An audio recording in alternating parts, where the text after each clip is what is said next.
హల్లెలూయా! దేవునికి స్తోత్రం. ఈ విధంగా మిమ్మల్నందరినీ కలుసుకునే అవకాశం ఇచ్చిన యేసు ప్రభు వారికే సమస్త మహిమ, ఘనత, స్తోత్రం చెల్లిస్తూ ఈరోజు మనం పరిశుద్ధ గ్రంథం నుండి సామెతల గ్రంథం 4 అధ్యాయం 20, 21 వచనాలు చదువుకుని ధ్యానించుకుందాం. నా కుమారుడా, నా మాటలను ఆలకింపుము. నా వాక్యములకు నీ చెవియొగ్గుము. నీ కన్నుల ఎదుట నుండి వాటిని తొలగిపోనీయకుము.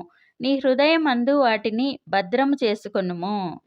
మనం కొన్ని కష్టాల గుండా ప్రయాణిస్తున్నప్పుడు మనకు ఒకలాంటి నిస్తేజము, నిర్లిప్తత, నిరుత్సాహము కలిగి విరక్తితో ఎంత ప్రార్థన చేసినా, ఎంత వాక్యం చదివినా, ఎంత మొరపెడుతున్నా దేవుడు ఈ కష్టాలను తీసివేయటం లేదు, ఈ అనారోగ్యాలను తీసివేయటం లేదు, అసలు ఆయన నా ప్రార్థన వింటున్నారో లేదో అని అనుకుంటూ బాధపడుతూ ఉంటాం.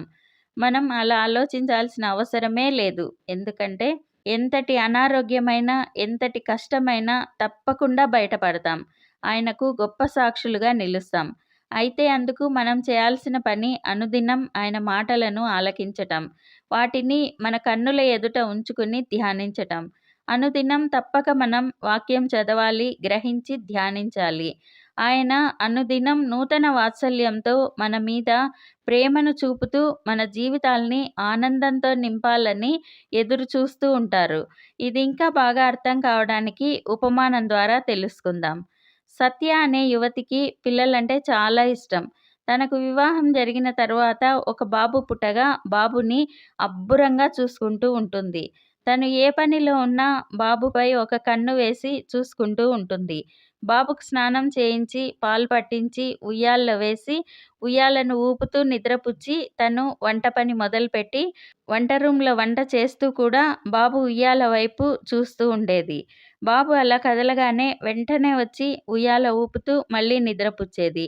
తను భోజనం చేసేటప్పుడు కూడా బాబును ఒడిలో ఉంచుకుని అలా కాలు ఆడిస్తూ తను భోజనం చేసేది. అలా తను ఏ పనిలో ఉన్నా, ఎంత బిజీగా ఉన్నా బాబే లోకంగా బాబును జాగ్రత్తగా చూసుకుంటూ ఎప్పుడూ బాబు మీద ఒక కన్నేసి ఉంచేది. బాబు మెల్లగా పాకడం మొదలుపెట్టాక ఇంకా జాగ్రత్తగా చూసుకుంటూ ఉండేది. ఏమరపాటు లేకుండా తన కన్నుల ఎదుట నుండి బాబు వెళ్లకుండా ఎప్పుడూ ఎదుట ఉండి కాచుకునేది. ఏ ప్రమాదాలు జరగకుండా మెలకువలో, నిద్రలో కూడా బాబు మీద చెయ్యి వేసి చూసుకుంటూ ఉండేది. సామెతల గ్రంథం 30వ అధ్యాయం 5వ వచనంలో దేవుని మాటలన్నీయు పుటం పెట్టబడినవే. ఆయనను ఆశ్రయించు వారికి ఆయన కేడెము. దేవుని మాటలన్నీ అగ్నిలో పుటం వేసిన బంగారంలా ప్యూరిటీ కలిగిన మాటలు. వాటిని ఆశ్రయించు వారికి అవి చుట్టూ కోటగాను, బలమైన దుర్గంగాను ఉండి ఏ అపాయము రాకుండా కాచుకుంటాయి. మనం ఉపమానంలో తెలుసుకున్న తల్లి తన కుమారుడిని తన కంటి చూపు పరిధి దాటిపోనీయక చూసుకుంటూ ఉంటుంది. అలాగే మనం కూడా దేవుని మాటలను అంటే వాక్యాన్ని సమృద్ధిగా మనలోనికి తీసుకోవాలి. ఎప్పుడూ మన కన్నుల ఎదుట ఉంచుకోవాలి.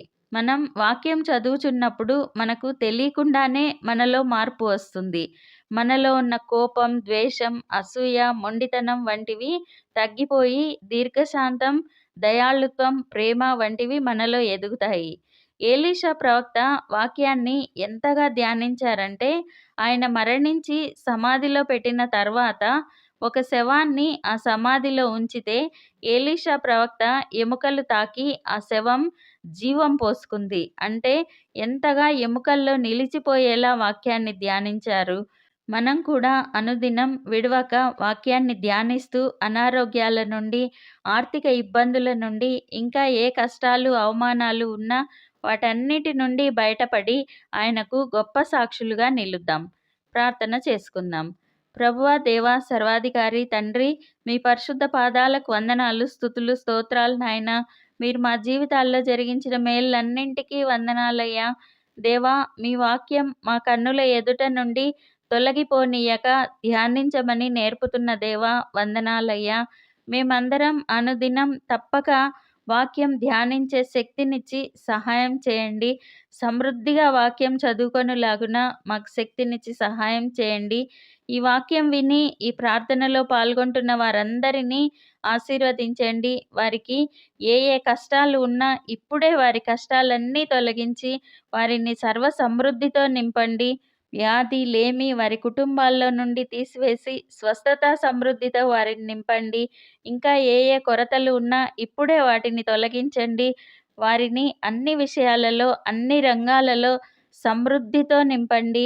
మేమందరం ఈ దేశానికి, ఈ ప్రపంచానికి ఆశీర్వాదకరంగా ఉండులాగున ఆశీర్వదించమని నజరేయుడైన యేసుక్రీస్తు నామంలో ప్రార్థిస్తున్నాం తండ్రి. ఆమెన్. Thank you Jesus. మీకేమైనా ప్రార్థన అవసరతలు ఉంటే కామెంట్స్‌లో తెలియజేయండి. మేము మీకోసం తప్పక ప్రార్థన చేస్తాము. దేవుడు మనకందరికీ సహాయం చేస్తారు. దేనికి కృంగిపోకండి, దిగులు పడకండి, నిరీక్షణ కోల్పోకండి, నిరీక్షణ కలిగి ఉండండి. Thank you Jesus. God bless you.